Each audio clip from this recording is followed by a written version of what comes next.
Good morning, welcome back to Wake Up Well. We're at the Well Sheffield and we are on day 4 going through the series of Proverbs, and we are on chapter 4 today. Thanks, Yasmin. I don't know about you, but I have found some of these restrictions on travel very hard at the moment. We live next door to the Peak District National Park. It's glorious.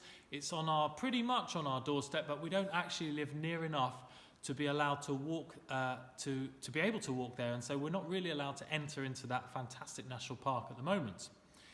And you and I have to make choices, don't we, every day in life about whether we choose right or wrong, whether we follow the rules or not. We make choices about whether we live well and do what is right and what is healthy for us on a daily basis. And the Proverbs tell us that wisdom is seeking after God. That actually if we seek after wisdom itself, that will come from God for us. Verse 6 of chapter 4. Don't turn your back on wisdom, for she will protect you. In fact, it says, make some wise choices. And if you do that, verse 12, when you walk, you won't be held back. When you run, you won't stumble. It goes even stronger than that.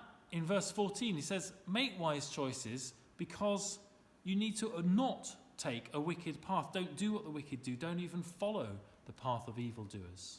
And I suppose I have to remember that when I decide whether or not to go to the Peak District at the moment. But the warning is stronger again. Verse 19, the way of the wicked is like total darkness. They have no idea what they are stumbling over. Instead, this chapter offers us an invitation, and it's an invitation to allow the wisdom of God to go deep into our hearts, into our souls, our minds, and therefore to come out as our actions, the wisdom of God. Verses 20 to 22 are all about this. He says, listen to my words, says God, and the proverb writer, don't lose sight of them. Let them penetrate deep into your heart, for they bring life to those who find them, and healing to their whole body. It's an invitation. And here's the crux of the chapter, verse 23 of chapter 4. Guard your heart above all else. It determines the course of your life.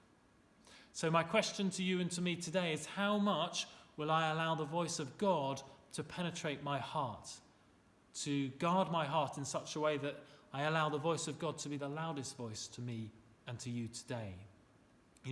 Think about what's going in. Maybe it's the news, maybe it's the conversations that you're hearing around you. But let's choose this day first to hear the voice of our Heavenly Father and his wisdom to you and to me. So thank you for joining us. Make good choices today and be blessed.